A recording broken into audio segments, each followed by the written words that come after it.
जी कल वो जो सवाल कर रहे थे निकालें। जो पैसे हमने इंटेंजेबल ख़रीदते हुए फ़ौरन दे दिए थे उनकी एंट्री होगी इंटेंजेबल डेबिट कैश क्रेडिट। और जो पैसे इंटेंजेबल को ख़रीदने के लिए, बातें ना करें हाइब्रिड में प्लीज़। जो पैसे, अच्छा आवाज़ नहीं आ रही उधर,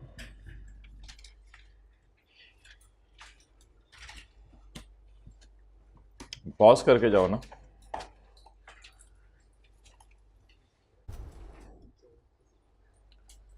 जितने पैसे आपने इंटेंजेबल के अभी दे दिए उसकी एंट्री आप करेंगे इंटेंजेबल डेबिट कैश क्रेडिट, और जितने पैसे आपने इंटेंजेबल के देने का वादा किया है उसकी निकालेंगे आप प्रेजेंट वैल्यू। तो पहली लाइन पढ़ें, फॉलोइंग ट्रांजेक्शन ज़ीब्रा ऑन जकम April we acquired a licence for 86.3 86.3 का खरीदा, जिसमें से 50 दे दिए, तो कितने दे देंगे? 36 दे दिए की प्रेजेंट वैल्यू निकालती हैं या दे देंगे की प्रेजेंट वैल्यू निकालती हैं? दे देंगे। अटेंटिव हो जाएंगे, पता नहीं दिमाग कहाँ गया हुआ है। घर में भी दिमाग इधर उधर निकल जाता है, 15 मिनट वापस आता है। ओ हाँ, मैं तो अमोर्टाइजेशन शेड्यूल में प्रिंसिपल निकाल के इंटरेस्ट और बैलेंस निकालना भूल गया था। The balance amount is payable on जकम अप्रैल 19। अच्छा जी, licence is valid for 5 years. इसे कहते हैं ओरिजिनल लीगल लाइफ, लेकिन लाइसेंस अगले 5 साल के लिए रिन्यू हो सकता है 35 मिलियन दे के। इसे कहते हैं लीगल लाइफ में एक्सटेंशन। लीगल लाइफ में अगले पीरियड को सिर्फ तब डाला जाता है जब अगले पीरियड में रिन्यूअल हो ना होने के बराबर पैसों में। Since the renewal cost is महंगी, मैनेजमेंट का इरादा है कि मैं लाइसेंस रिन्यू करवा लूंगी सिर्फ एक दफ़ा, यानी बार बार रिन्यू नहीं कराऊंगी, एक दफ़ा 5 साल का और रिन्यू करवा लूंगी। लेकिन भाई मैनेजमेंट की इंटेंशन नहीं देखी जाएगी, क्योंकि रिन्यूअल सस्ती नहीं है ना। And sell it at end of 8th year. और मेरा ये भी इरादा है कि मैं इसको 8वें साल के एंड पे बेच दूंगी। तो मैनेजमेंट का अगर इरादा है कि मैं इसको 8वें साल के एंड पे बेच दूंगी, और सबसे सलाम ले लो, इधर से लेना शुरू करो। मैनेजमेंट का इरादा है कि मैं इसको 8वें साल के एंड पे बेच दूंगी, तो ये शायद यूजफुल लाइफ टाइप चीज़ बन रही है। अब भाईजान क्या करेंगे? Legal life is 5 only and useful life is 8. Shorter is 5. In the absence of any active market, क्योंकि एक्टिव मार्केट नहीं है, इसलिए मैनेजमेंट का इरादा है कि रेजिडुअल वैल्यूज़ ले लें 15 मिलियन और 20 million at the end of 5th and 8th year. 5वें और 8वें साल के एंड पे हम रेजिडुअल वैल्यूज़ इतनी ले लें। अच्छा भाई, रेजिडुअल वैल्यू 2 सूरतों के अंदर जो है वो लेते हैं, या तो एक्टिव मार्केट हो या कोई थर्ड पार्टी से कमिटमेंट हो। ना एक्टिव मार्केट है ना थर्ड पार्टी से कमिटमेंट है, इसलिए इसका मतलब ये नहीं कि आपने सेल कर देने की नीयत कर लिया तो थर्ड पार्टी ने कमिट भी कर लिया। थर्ड पार्टी कमिटमेंट अलग से नजर आएगी, इसलिए रेजिडुअल वैल्यू तो जीरो लेंगे, रेजिडुअल वैल्यू को इग्नोर करेंगे। अब सिर्फ अमोर्टाइजेशन चार्ज करते हैं। Amortisation debit, accumulated amortisation credit. Cost is 50 plus 30 is 80. Life is 5 and the number of months is used is the next challenge। वो ग्रीन वाली लाइन 1 मिनट पढ़िएगा। यकम अप्रैल को बाय कर लिया है, लेकिन चैनल स्टार्ट होना है यकम अगस्त को। याद रखिएगा, इंटेंजेबल्स और टेंजेबल्स अमोर्टाइज होते हैं। भाई बातें ना करो। इंटेंजेबल्स और टेंजेबल्स अमोर्टाइज होते हैं from the date these are available for use. Now when these are available for use? 1st April. तो 1st अप्रैल से लेके ईयर एंड 31 दिसंबर, 9/12 12।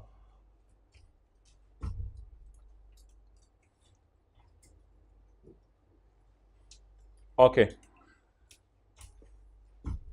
एक मसला बताएं जो कल हमने खड़ा किया था। एक मसला हाथ खड़ा करके बताएं। पेएबल पे करने 36.3 और क्रिएट हुए 30 पर।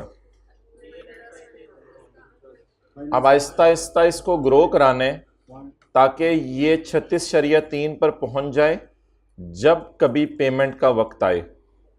मुझे बताएं ये पेएबल क्रिएट कब किया है?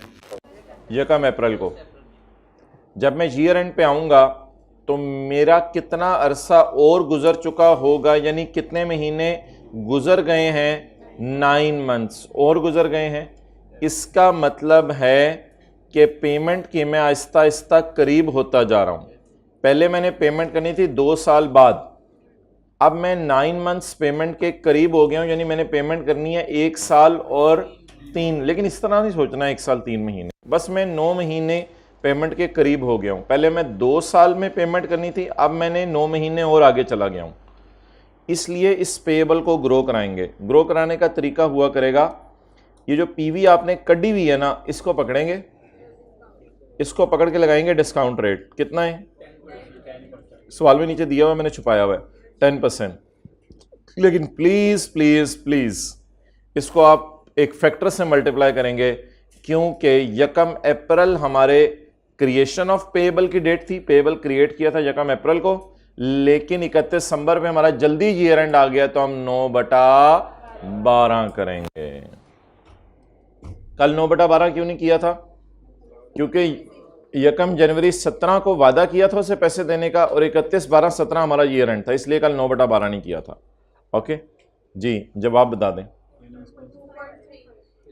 2.3। अब मुझे ये बता दें कि इसकी जनरल एंट्री क्या बनेगी कल जो कराई थी? Interest expense debit. इसको एसेट की कॉस्ट में कैपिटलाइज नहीं करना, पेएबल क्रेडिट। ये एक एंट्री है, लेकिन रिलैक्स हो जाएं, हमारा एक टॉपिक है डीकमीशनिंग वाला, उसमें हमने जो ये स्काई ब्लू वाली एंट्री है ना, ये इतनी डिटेल में पढ़ेंगे, इतनी डिटेल में पढ़ेंगे कि आपकी सोच और मेरी सोच से भी आगे की बात है वो, यानी इतनी डिटेल में पढ़ेंगे। तो ये 2 एंट्रीज हमारी थी जिसके लिए मैंने ये सवाल कराया था आपको, वरना इस सवाल के कराने का कोई फ़ायदा नहीं था, आप लोगों के फ्यूचर से खेलने के बराबर है बार बार ऐसे सवाल कराना। अभी आते हुए मुझे एक लड़का नज़र आया, उसने बैट हाथ के अंदर पकड़ा हुआ था। जिस तरह उसने बैट पकड़ा हुआ था, मुझे उम्मीद नहीं थी कि वो पाकिस्तानी टीम में सेलेक्ट होगा। तो वो लड़का अपने फ्यूचर से खेल रहा था, तो मुझे बड़ी खुशी हुई कि चंद ऐसे लोगों के मैं इसमें जा रहा हूँ जो अपने फ्यूचर। अच्छा हाँ,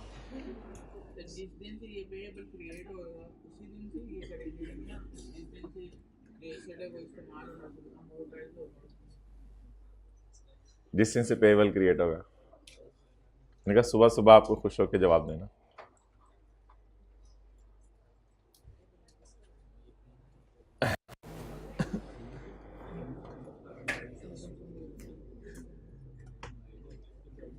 क्या करना है, ये हाइब्रिड में सीटें चेंज होती रहनी है, जितनी देर में क्लास ही एंड हो जानी है, बस का सफ़र ख़त्म हो जाना है। सरकार, ये आप फॉर्म में पार्टनर के साथ भी यही किया करेंगे, पार्टनर आपको बुलाएगा और आप कहेंगे जी जनाब सरकार आ रही हैं, वो अगले दिन से कहेगा भाई ना फॉर्म चेंज कर लें। अजीब लोग हैं, यानी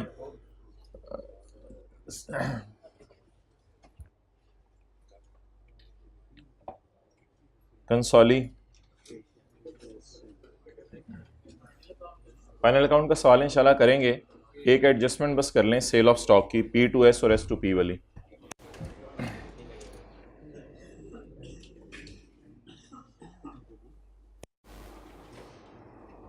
मैं एक्सपेक्ट कर रहा था कि 5-10 मिनट हम इधर उधर की बातें करेंगे, इतनी देर में बच्चे आ जाएंगे। अच्छा, ये सवाल थ्योरी का था, तो घर जाके ना ज़रूर इसकी थ्योरी पढ़ लीजिएगा, क्योंकि सवाल थ्योरी का था। Intangible will be capitalised at this amount and the payment which is to be made after 2 years, the present value will be calculated and added in the cost of intangible. However, advertisement incurred will be directly charged to P&L in the year in which it is incurred. For the purpose of amortization, the cost will be taken as 80. However, as the useful life is 8 years, legal life is 5 years, renewal period is ignored because it is not at minimal cost. Therefore, the shorter one is 5 years. So I have amortized the help of साथ वाला over a period of 5 years. While calculating amortization, सामने वाला has really helped me to divide it by 5, and it is as available from use for 1 April.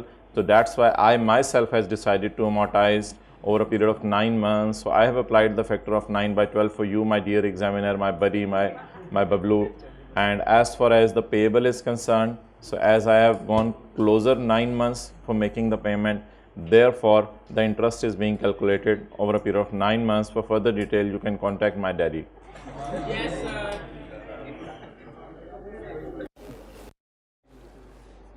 Okay इस तरह English में ना बातें की अगर साथ वाले को, इंग्लिश आपकी ख़राब हो जी। इसमें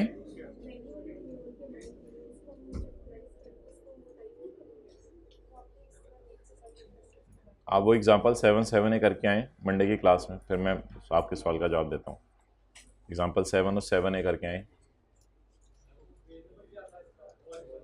271 था मेरे ख्याल से। आप व्हाट्सएप ग्रुप में एडिट होकर नोट्स भेज दिए थे, आप वाले ग्रुप में भेजे थे मेरे ख्याल से, बाकियों को तो मैंने नहीं भेजे थे।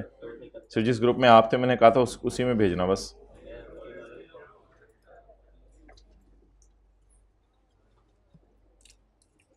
क्या करें, आप बच्चे नहीं आ रहे, बस थोड़े पर देखी जाएगी। Let's play with the futures of बच्चे। कितने लोगों के दोस्त हाइब्रिड में आ रहे हैं, ज़रा हाथ खड़ा करें। इन ट्रांजिट, बंदा इन ट्रांजिट डेबिट, आपकी खुशी, क्रेडिट तो नहीं, गम होगा आपको। बंदा इन ट्रांजिट डेबिट, गम डेबिट, सस्पेंस क्रेडिट। वो निकालें एग्जांपल, वो जो छोटी सी की थी बिस्किट वाली, सरासिफ वाली, और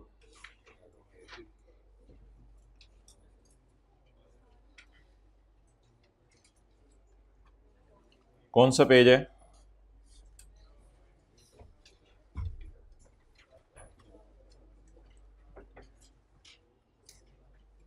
पेज बता दें माय डियर।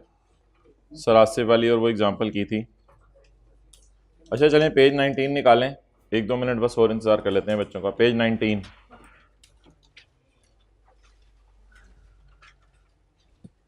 इन्वेस्टमेंट आती हैं, एनसीआई आती है एट फेयर वैल्यू या एट प्रोपोर्शनेट शेयर। ये पंजाब यूनिवर्सिटी से आता है, तो ये पंजाब यूनिवर्सिटी मतलब पैदल आ जाते हैं, 6.5 भी निकले। तो share capital of S, share premium of S, pre acquisition retain earning of S, capital reserves pre, revaluation loss on assets negative sign के साथ, revaluation surplus on assets positive sign के साथ। कॉन्टिंजेंट लाइबिलिटी कुछ और है, वो जो कल हमने पढ़ी थी वो कुछ और है। ये कॉन्टिंजेंट लाइबिलिटी है, ये कॉन्टिंजेंट कंसिडरेशन नहीं है जो कल हमने पढ़ी थी। कॉन्टिंजेंट लाइबिलिटी फिर कभी पढ़ेंगे। So there is a big question mark in our minds and hearts. Goodwill may be positive and may be negative. If it is negative, it will go to CRE, but in the P&L question, it will go to other income. Contingent asset भी कुछ होता है, ये कभी देखेंगे अगर जिंदगी ने मौका दिया तो। SRE बैलेंस शीट से क्लोजिंग उठाएंगे और प्री माइनस कर देंगे, प्री माइनस कर देंगे। इसके बाद S2P वाला स्टॉक इधर आएगा और S2P वाला PPE का गेन रिवर्स इधर होगा। डन। सब्सिडरी ने पेरेंट को स्टॉक बेचा, वो भी उधर आएगा, और सब्सिडरी ने पेरेंट को फिक्स एसेट बेचे तो भी इधर आएगा, नेट ऑफ डेप्रिसिएशन। गुडविल की इंपेयरमेंट सिर्फ SRE में तब आएगी जब NCI किस पे हो, फेयर वैल्यू पे हो। यहां मैं एक पॉज लेकर CRE की ये 3 एडजस्टमेंट्स आपको दिखाने लगा हूं। CRE में भी ये 3 एडजस्टमेंट्स आती हैं। कब?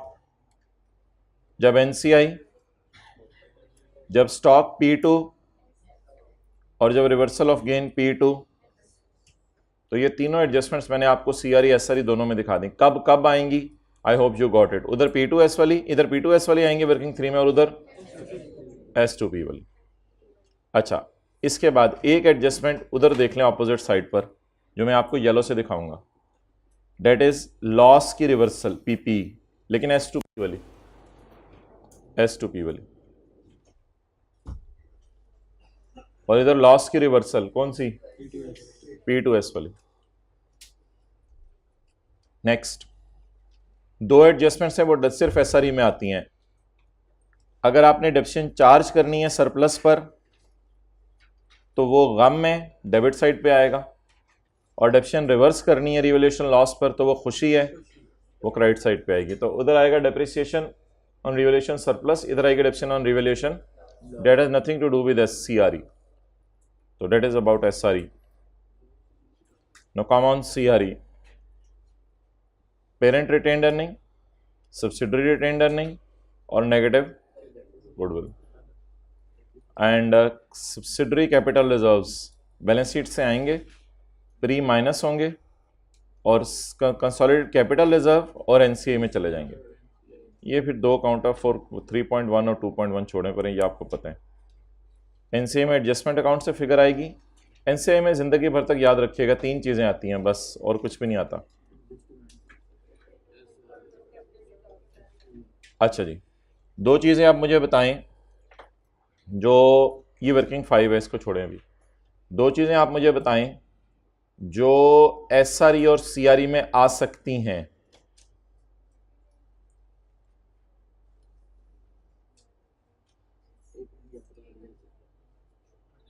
लीगल चार्जेस, चलें ठीक है, अगर वो उसने रिकॉर्ड नहीं किया लीगल चार्जेस आ सकते हैं, बिल्कुल। प्रोफेशनल फीस वगैरह। अच्छा, डिविडेंड, कौन बोल रहा है ये, हाथ खड़ा करें जी। डिविडेंड, तो डिविडेंड जो है वो जो सब्सिडरी अनाउंस करती है, एस का डिविडेंड फुल आता था इधर, लेकिन ऑब्वियसली हमेशा नहीं आता। कब आता है? जब उसने रिकॉर्ड ना किया हो। डिविडेंड आपको पता है ना, डेबिट साइड पे आता है, एस का फुल डिविडेंड। तो एस का फुल डिविडेंड इधर आता रहा है, याद है ना क्वेश्चन 12, क्वेश्चन 12, एस का फुल डिविडेंड। और दूसरी साइड पे क्या आ सकता है? एस के डिविडेंड का, कि कैसे लिखें, इस तरह लिखें, एस के डिविडेंड में पी का शेयर, और ये इनकम साइड पे आता है, डिविडेंड इनकम क्रेडिट। एस के डिविडेंड में पी का share.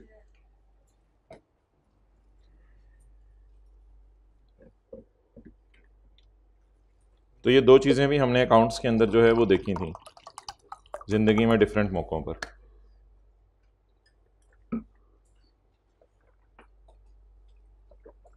I was not expecting कि अटेंडेंस इतनी शॉर्ट होगी, and I am really short.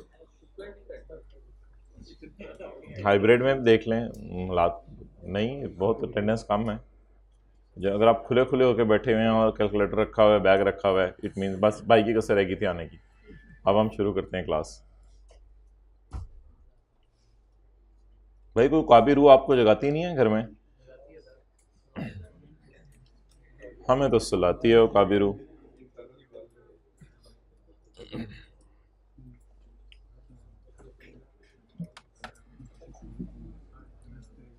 P&L के एंगल से आज इस एडजस्टमेंट को देखते हैं।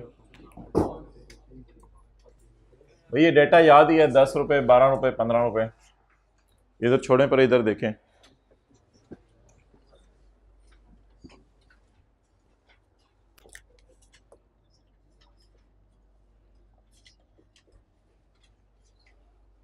सब्सिडरी ने पेरेंट को स्टॉक बेचा। इसके लिए ऑब्वियसली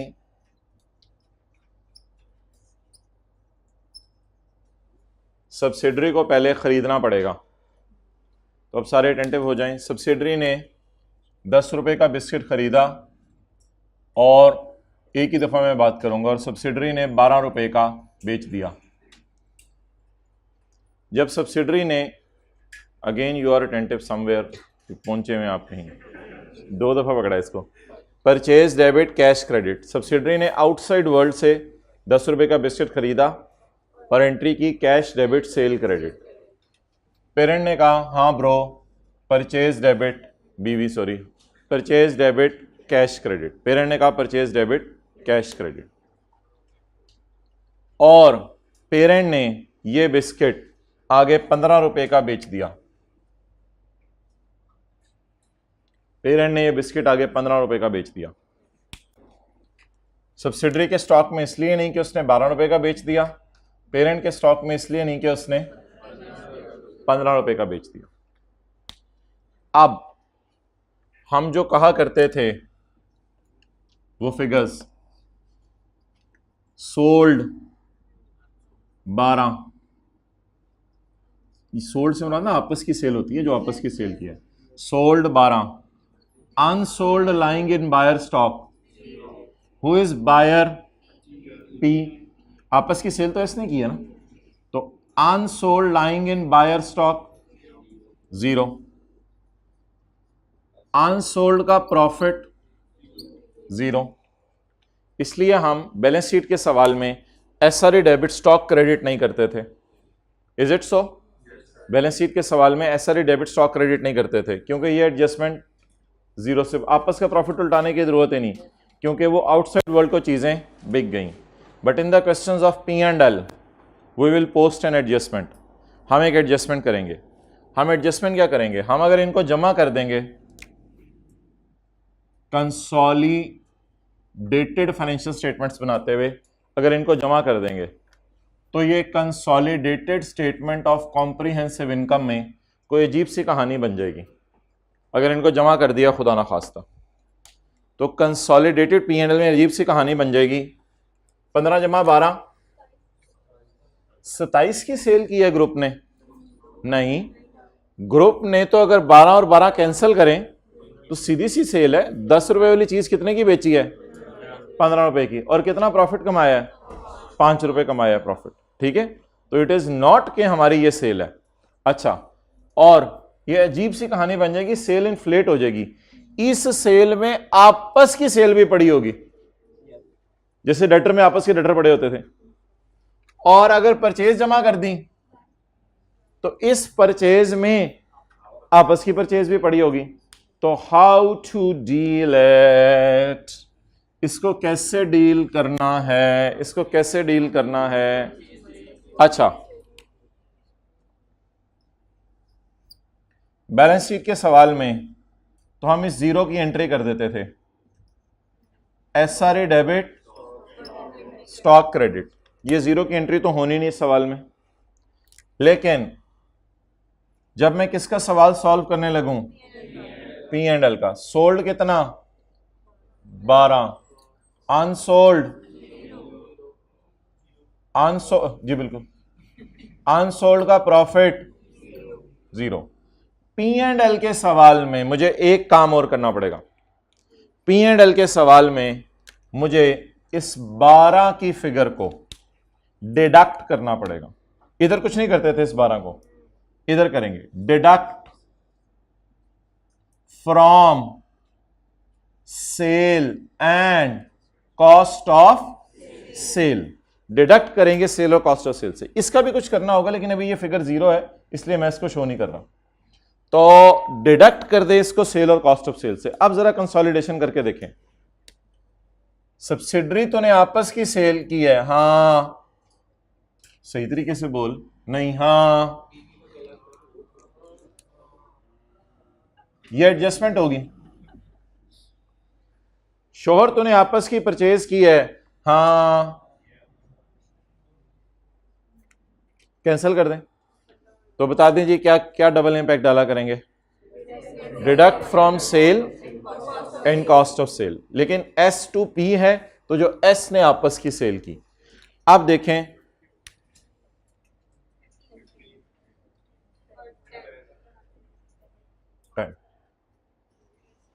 और वो 5 का प्रॉफिट उसी तरह आ जाएगा, उसकी भी टेंशन नहीं लेनी छोड़ने पड़े।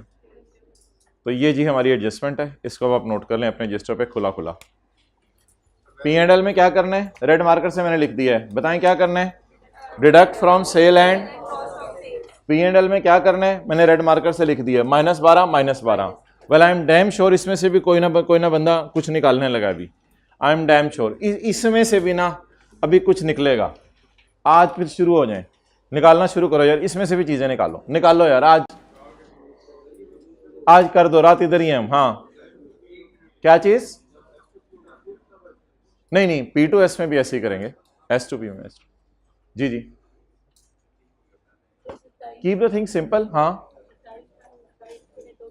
27 में, हाँ, लेकिन वो सेल इन्फ्लेट, इनका सवाल है कि 27 -22 करें तो भी तो 5 का प्रॉफिट आ रहा है। ये बात आपकी बिल्कुल ठीक है, लेकिन सेल इन्फ्लेट हुई हुई ना, यूजर्स को पता चल रहा है पता नहीं हमने कितनी सेल कर दी है।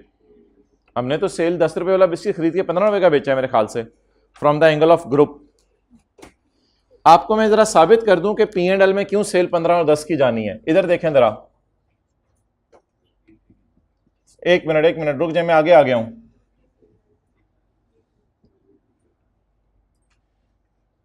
₹10 की खरीदी, 12 की बेची, 15 की बेची। अब इनको एक समझ लें, तो what is the sale of group? 15। What is the purchase of group? तो इसलिए सेल और कॉस्ट ऑफ सेल में से आपको माइनस करना पड़ेगा। ग्रुप के एंगल से तो 15 रुपए की सेल हुई ना, 27 की पता नहीं कौन सी सेल आप कर रहे हैं जी।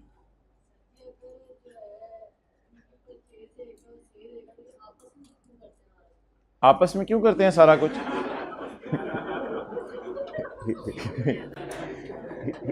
इसलिए कि सेपरेट फाइनेंशियल स्टेटमेंट्स में आपस की ट्रांजैक्शंस करना मना नहीं है। अगर सब्सिडरी को जरूरत पड़े किसी चीज की तो वो पेरेंट्स से जाके खरीद सकती है, कोई मसला नहीं, अच्छी प्राइस में मिल रही होगी। सेपरेट फाइनेंशियल स्टेटमेंट्स में तो आप कर सकते हैं, कोई मसला नहीं। आपको पता है अकेले अकेले तो घर में बीवी भी शोहर से पैसे उधार ले लेती है, शोहर भी बीवी से पैसे उधार ले लेता है, ठीक है, कई दफा तो बताए बगैर ही ले लेते हैं। तो हाँ, नहीं पता, अब्बू अम्मी, खाला खालू, फूफा फूफी, जी पता नहीं किधर रहता है। तो कब से मसला ये?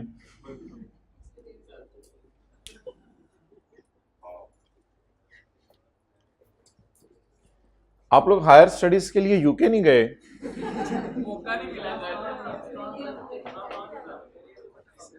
दारे गए, चलें छोड़,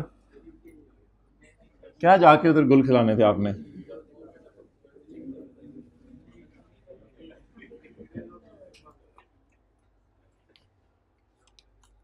कौन जर्मनी जाते जाते रह गया? अच्छा,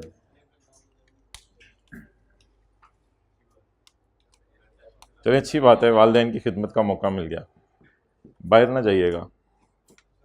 ओके,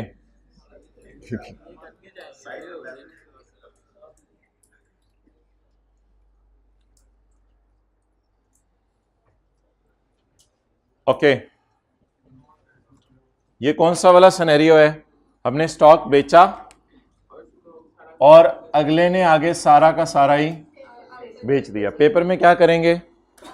यहां से 12 माइनस करेंगे, यहां से 12। ये वाली फिगर को हम इग्नोर करते होते थे, बैलेंस शीट के सवाल में सिर्फ जीरो से खेलते थे। इधर किससे खेलेंगे? इधर भी जीरो से खेलेंगे, लेकिन अब जीरो का कुछ करना नहीं है, इसलिए इसका अगले सवाल में जाके चार्ट डालते हैं। अगला सवाल क्या करें बताएं? ये इसकी सेल जीरो कर देते हैं ना।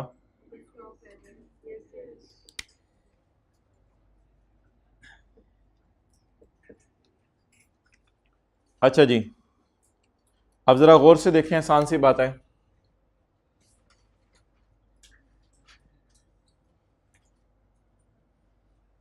सब्सिडरी ने 10 रुपए का बिस्किट खरीदा, फेरी वाला कह रहा था 10 रुपए का बिस्किट, 10 रुपए का बिस्किट, 10 रुपए का बिस्किट, 10 रुपए का बिस्किट। बीवी ने किचन में आवाज लगानी शुरू कर दी, 12 रुपए का बिस्किट, 12 रुपए का बिस्किट, 12 रुपए का बिस्किट। पेरेंट ने कहा दे दो मुझे, दे दो मुझे। यहां तक डील हो गई।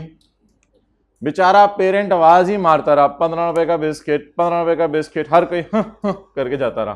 15 रुपए का बिस्किट, क्या क्वालिटी होनी है इसकी, हम नहीं लेंगे, खुद ही खा। तो पेरेंट आवाज लगाता रहा, लेकिन बिस्किट नहीं बिका। इसका क्लोजिंग स्टॉक 0, क्योंकि इसने क्या कर दिया? बेच दिया। इसका क्लोजिंग स्टॉक 12। इज इट साउ?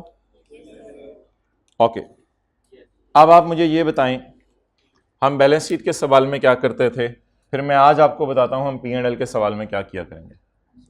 अच्छा जी, बैलेंस शीट के सवाल के अंदर हम क्या करते थे? सोल्ड कितने? 12। Unsold lying in buyer stock, ये वाली फिगर होती है वो, unsold lying in buyer stock 12।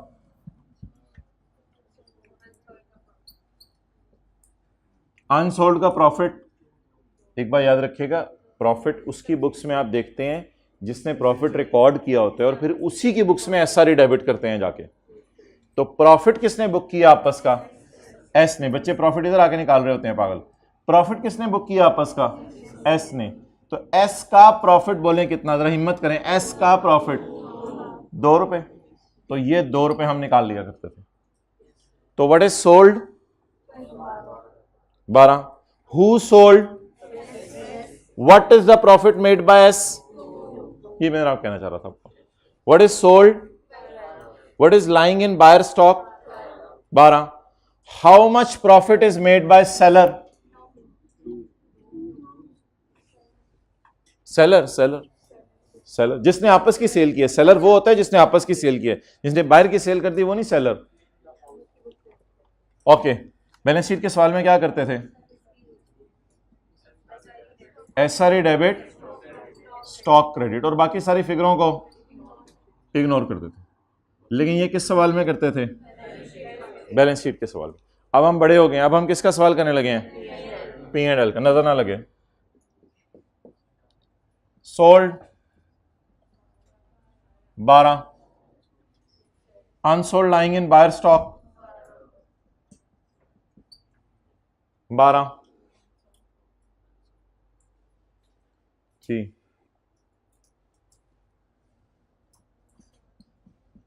Unsold का प्रॉफिट 2। P&L के सवाल में क्या करना है? पहला काम वही। शर्म नहीं आती? शोर को बेचती है चीजें, शर्म नहीं आती तुझे? शर्म नहीं आती? बीवी से चीजें खरीदते हैं, शर्म नहीं आती तुझे? इस 10 रुपए का कुछ नहीं करना, ये तो इसने बाहर के दुनिया से खरीदा हुआ। तो ये एडजस्टमेंट तो करें आप, ठीक है। Deduct from sale and cost of sale. इस फिगर को रिड्यूस कर दिया करेंगे सेल और कॉस्ट ऑफ सेल से। और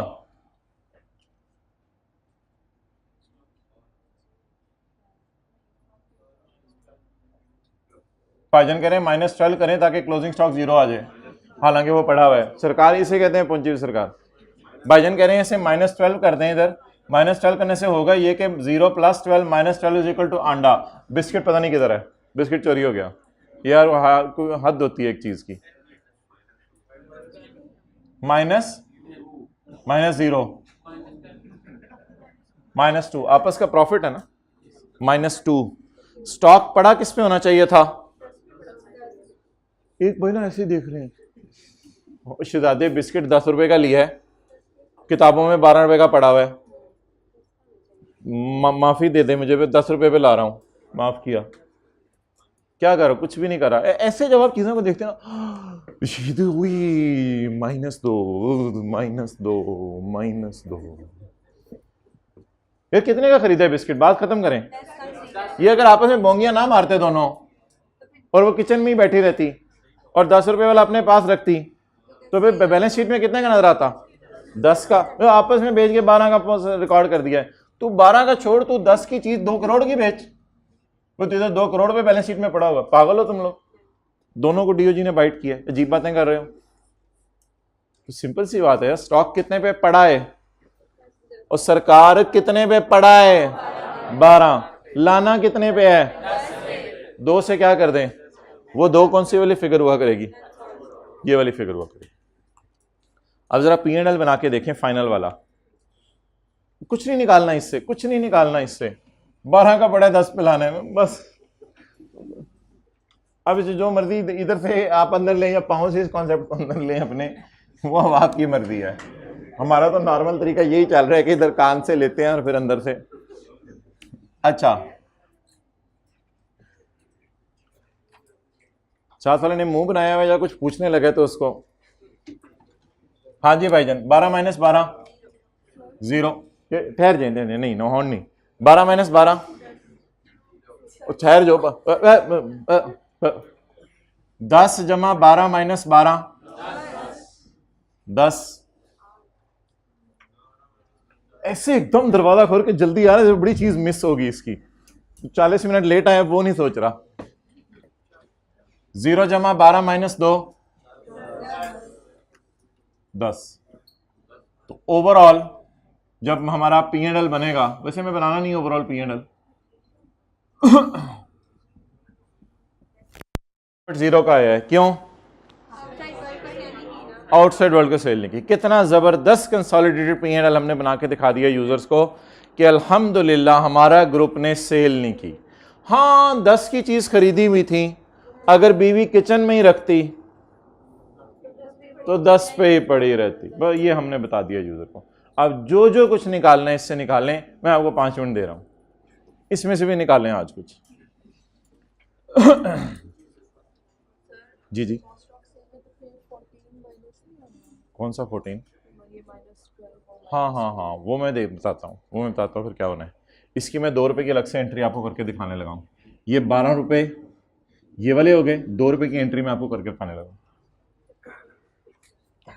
इस 2 रुपए की एंट्री मैंने नहीं आपको बताई, अच्छा सवाल है आपका। अभी मैंने आपको 12 और 12 की बताई है। Deduct 12 from sale and cost of sale. जो भी करो, इससे आप एग्री कर रहे हो?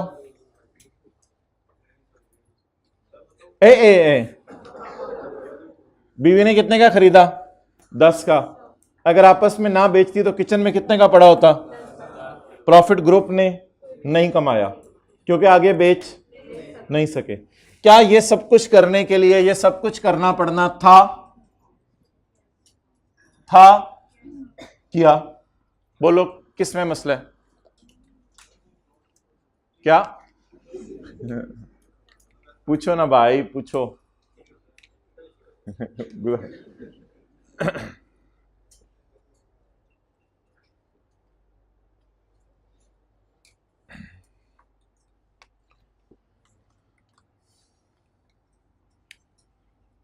₹2 से रिड्यूस कर दिया करेंगे स्टॉक को। इसका फायदा क्या होता है? रिड्यूस कर देंगे स्टॉक को, जल्दी बताएं। क्लोजिंग स्टॉक सही प्राइस पे आ जाएगा। ₹2 से रिड्यूस कर दिया करेंगे स्टॉक को, रिड्यूस कर देंगे स्टॉक को।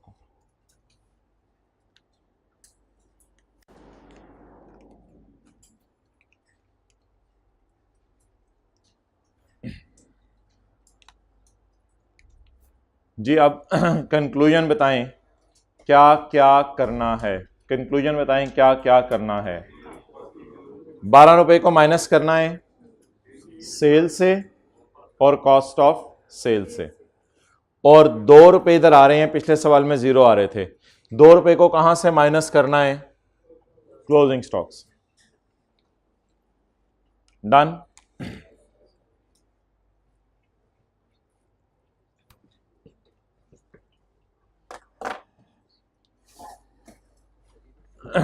हाँ जी,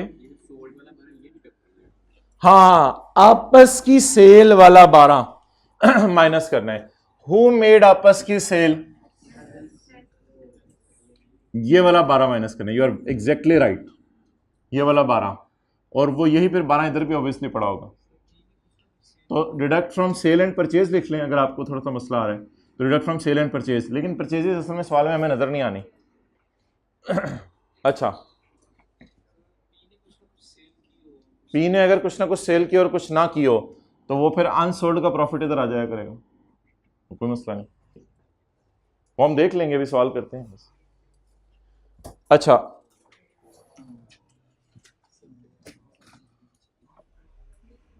स्टोरी ना थोड़ी सी मजे की बनेगी जनरल एंट्री के एतबार से, क्योंकि अब मैं आपको दूसरी चीज की जनरल एंट्री बताने लगा हूं।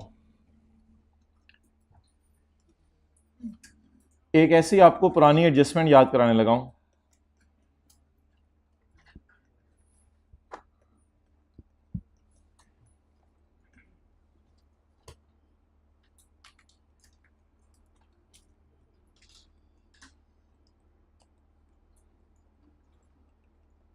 जी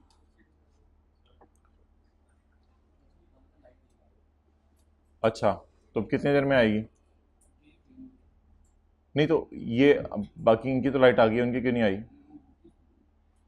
अच्छा वो यूपीएस पे है तो, अच्छा ये यूपीएस पे नहीं, ये सिस्टम इतना बड़ा तो यूपीएस पे, चलें जो भी है होती है हम तो बता दें। हमने कौन सा इलेक्ट्रिशियन बनना है।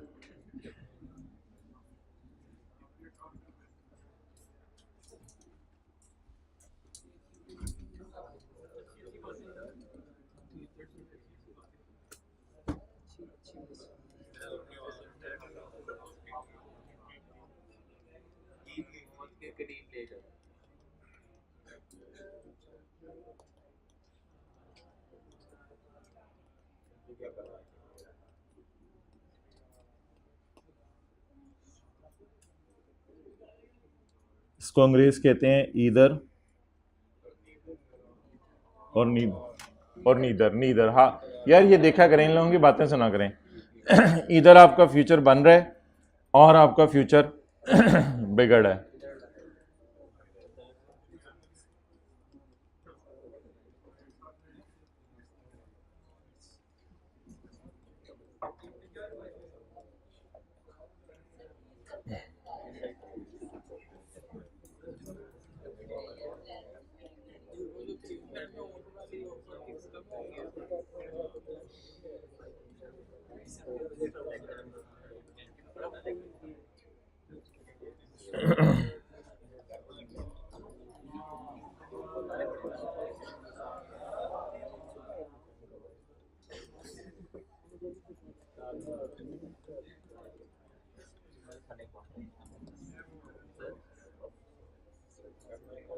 हाँ जी,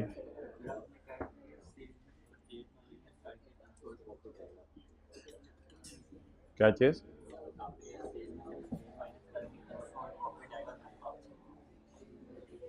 ये पूरा P&L बना दो इधर।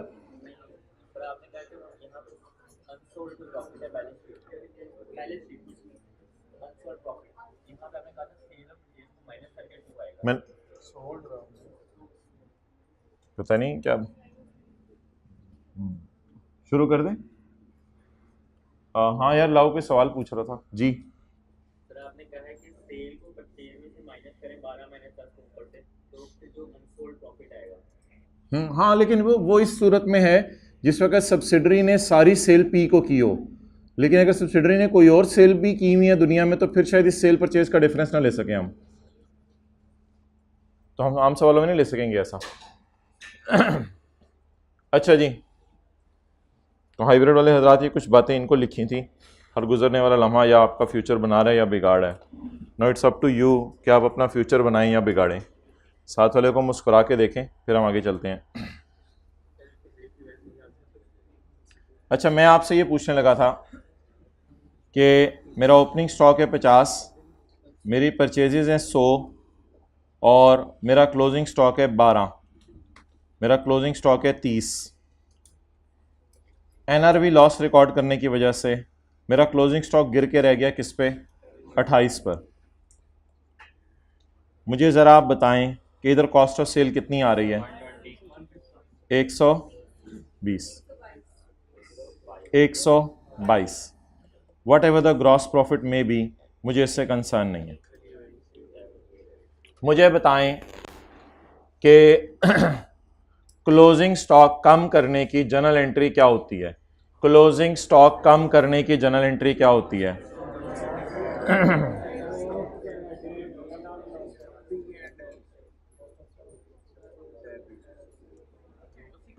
क्लोजिंग स्टॉक एनआरवी पे लाने की एंट्री क्या होती है? Cost of sale debit, stock credit.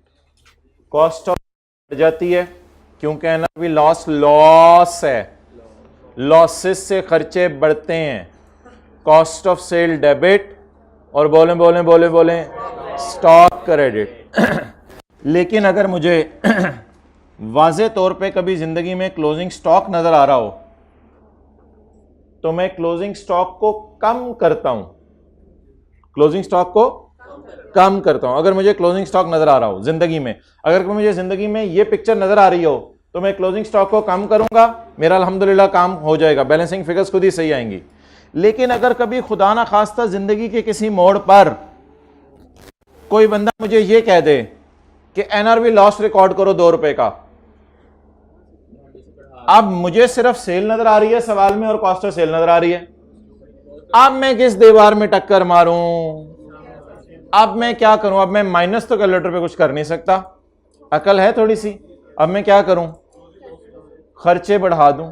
खर्चे बढ़ाने से क्या होगा? प्रॉफिट कम हो जाएगा, एनआरवी लॉस रिकॉर्ड हो जाएगा।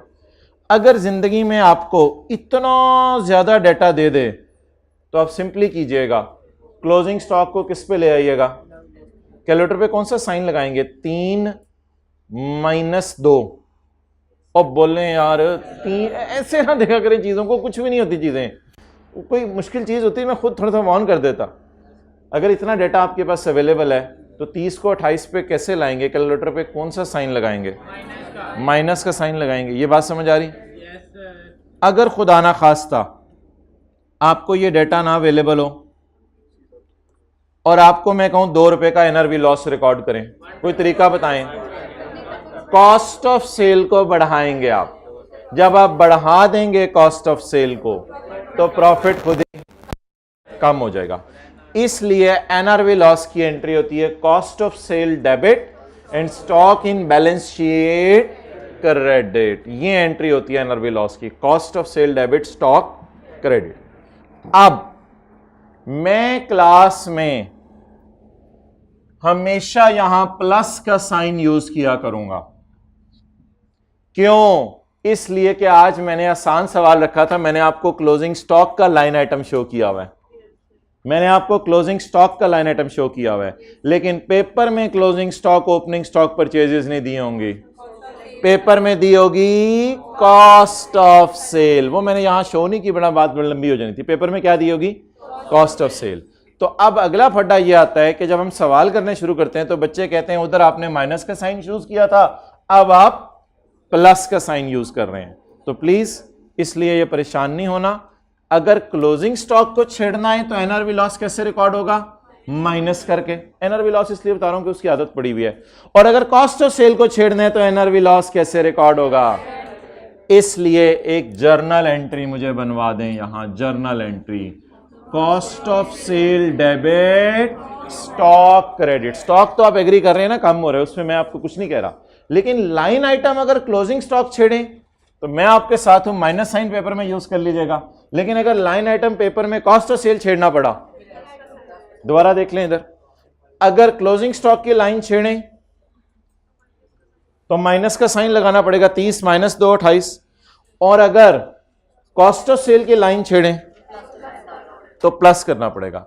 वैसे भी बता दें, आपस का प्रॉफिट रिड्यूस करने की एक एंट्री होती है जीपी डेबिट स्टॉक क्रेडिट। आपस का प्रॉफिट रिड्यूस करने की एक एंट्री होती है, आरई डेबिट स्टॉक क्रेडिट नहीं, अब P&L में आ गए हैं, जीपी डेबिट स्टॉक क्रेडिट। लेकिन जीपी हम डेबिट करते नहीं है, क्योंकि जीपी डेबिट करना कोई अकाउंटिंग टी अकाउंट है ही नहीं जीपी। इसलिए पूरी दुनिया में अकाउंटेंट्स जब भी कभी ग्रॉस प्रॉफिट कम करना हो तो कॉस्ट ऑफ सेल बढ़ा देते हैं, उससे ग्रॉस प्रॉफिट क्या हो जाता है, खुद ही कम हो जाता है। तो अब पेपर में 2 एक्शन रिक्वायर्ड हैं, सारी लॉजिक्स सब कुछ फारग कर दें। मैंने आपको चंद दिन पहले कहा था कि थोड़ा सा एतमाद कर लें, बस एतमाद कर लेंगे इंशाल्लाह फ़ायदा हो जाएगा। पेपर में क्या करना है, मशहूर ज़माना ये जो फिगर इसको इग्नोर करते थे, इसे आपने सेल में से माइनस कर देना है और कॉस्ट ऑफ सेल में से माइनस कर देना है। और स्टॉक कम करना होता था, स्टॉक कम करना होता था। सारी लॉजिक मुझे पता है पेपर में निकल जाती है, पेपर में इतना सोचने का टाइम नहीं होता। स्टॉक कम करना होता था, अभी भी लॉजिक से ही चल रहा हूं, लॉजिक से ही चल रहा हूं। स्टॉक कम करना होता था, स्टॉक कम करने की कोई ऐसी एंट्री बता दें कि मैं खुश हो जाऊं। स्टॉक कम करने की एंट्री, स्टॉक क्रेडिट और कॉस्ट ऑफ सेल डेबिट, इससे स्टॉक ऑटोमेटिकली कम हो जाएगा, कॉस्ट ऑफ सेल पे भी इंपैक्ट चला जाएगा। तो सिर्फ ये आज की मेन बात है याद करने की, ये बाकी सब कुछ फारग है, सिर्फ ये चीज याद करने वाली। तो डिडक्ट कर दें 12 from sale and cost of sale, इस फिगर को स्टिल इग्नोर करें और रिड्यूस कर दें स्टॉक कितने से, 2 रुपए से।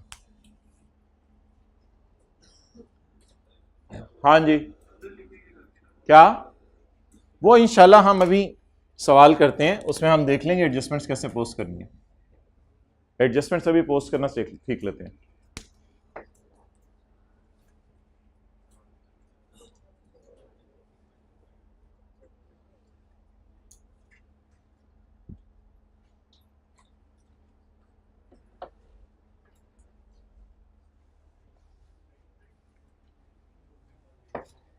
बस ठीक है जी, it's over from my side. अब कंक्लूजन सिर्फ ड्रॉ कर लें हैंड रिटन पेज निकाल के, और अब हम कंसोलिडेशन क्लोज कर रहे हैं, फाइनल अकाउंट का सवाल करने लगे हैं। अब भी जो नहीं आया वो नहीं आया, तो हाँ जी, नहीं ये नोट नहीं करना यार प्लीज, मेरी बात सुनो प्लीज, मेरी बात सुने। ये फिगर कहां से माइनस करनी है? लॉजिक, एक ने सेल में डाला हुआ है, दूसरे ने परचेज में, बात खत्म। इतनी सी लॉजिक भी याद रखनी है। बैलेंस शीट के सवालों में इस अमाउंट से स्टॉक कम करते थे, स्टॉक कम करके आरई भी कम करते थे। इधर आरई कम ना करके खर्चा बढ़ा दें, आरई खुद ही। इतनी सी लॉजिक याद करनी है जो सुबह के हम लगे हुए हैं, पता नहीं क्यों इतना लोग टाइम जाया करवा देते हैं इस एडजस्टमेंट के ऊपर। Deduct from sale and reduce stock, entry सोचें स्टॉक रिड्यूस करने की, स्टॉक कम खर्चा बढ़ा दें। Hand it on page 7।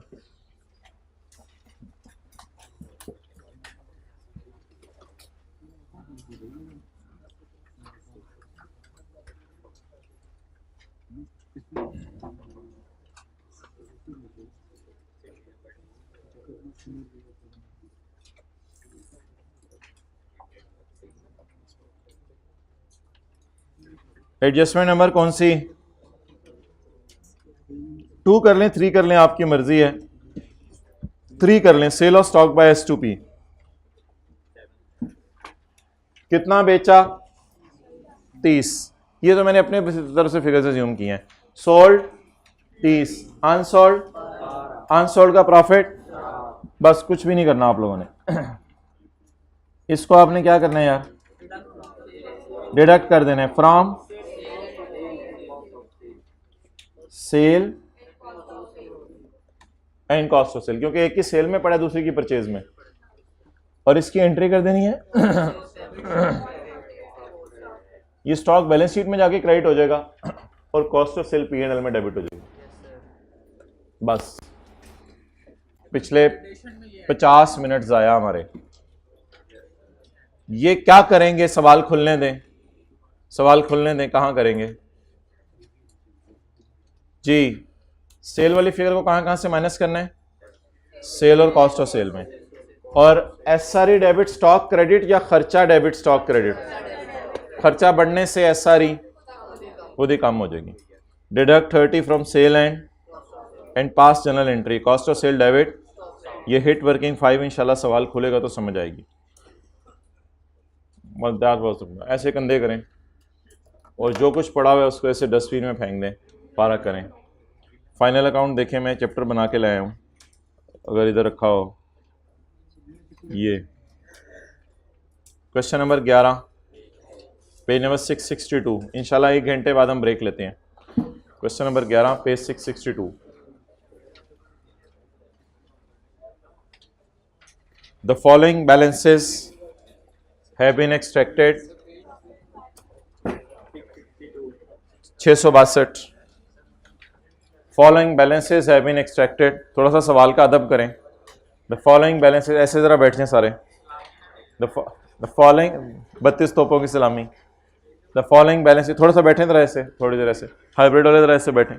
The following balances have been extracted from the trial balance of Mint Lemonade Limited as at 31 December 2019।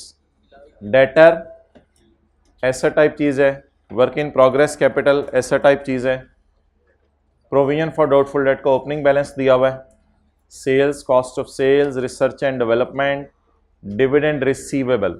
ये dividend का account बनाएंगे हम, डिविडेंड इनकम का, वहाँ ये रिसीवेबल का कैरी डाउन आ जाएगा IS12 की तरह। Admin expenses, selling expenses, finance cost, ये तीनों P&L टाइप आइटम है। डिविडेंड इनकम, ये डिविडेंड इनकम है, ये डिविडेंड के T अकाउंट में P&L वाली साइड पे जाएगी, इनकम है, और ये डिविडेंड के अकाउंट में कैरी डाउन में जाएगा। कैपिटल गेन इनकम और अदर इनकम। अब जो आपके P&L के लाइन आइटम्स हैं, क्या ये इस काबिल हैं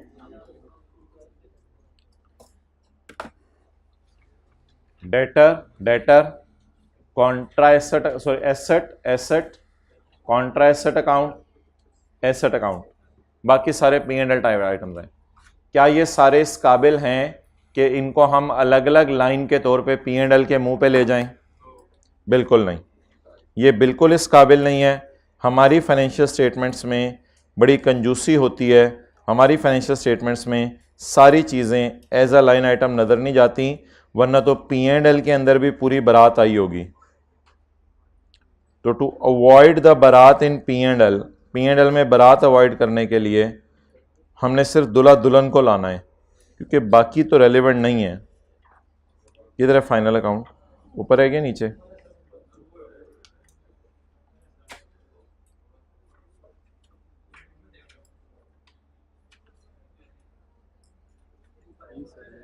अच्छा, P&L के लाइन आइटम्स हम देखते हैं, कंसोलिडेशन से बाहर आ जाएं। P&L के लाइन आइटम्स,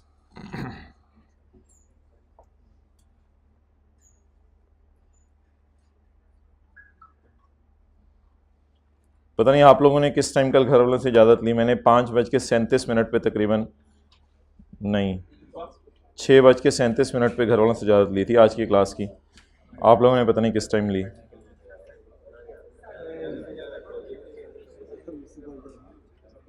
आपको तो वैसे खुशी से इजाज़त भी मिल जाती होगी, क्योंकि आप लोग अभी अपना फ्यूचर बनाने के चक्रों में हैं, तो आपको आराम से घर वाले इजाज़त दे देते होंगे। और 3 दिन इंशाल्लाह आपको पढ़वाएंगे भी घर आके। Sale, cost of sale, gross profit, admin expenses, distribution and marketing cost, other expenses. Other expenses में मैं फाइनल अकाउंट में आपको बताऊंगा कोई अनयूजुअल आइटम्स आ जाते हैं, जैसे impairment loss, revaluation loss, loss on disposal of fixed asset, जो नॉर्मल एडमिन सेलिंग के खर्चे नहीं होते, ये तो रूटीन के खर्चे होते हैं। अदर इनकम आती है, फाइनेंस कॉस्ट आती है जिसमें इंटरेस्ट आता है, इसके बाद प्रॉफिट बिफोर टैक्स आता है, टैक्स में फिर CT DT आता है और प्रॉफिट आफ्टर टैक्स आता है। तो वी आर वेरी अनलकी कि हम P&L के मुंह पर सिर्फ ये वाली चीज़ें शो कर सकते हैं, sale, cost of sale, gross profit.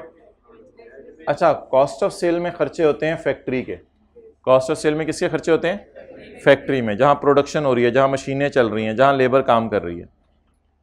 Admin expenses होते हैं हेड ऑफिस टाइप, भाई मोबाइल वाले, जहाँ अकाउंटेंट वगैरह बैठा होता है, ये एडमिन ऑफिस वो होते हैं, हेड ऑफिस।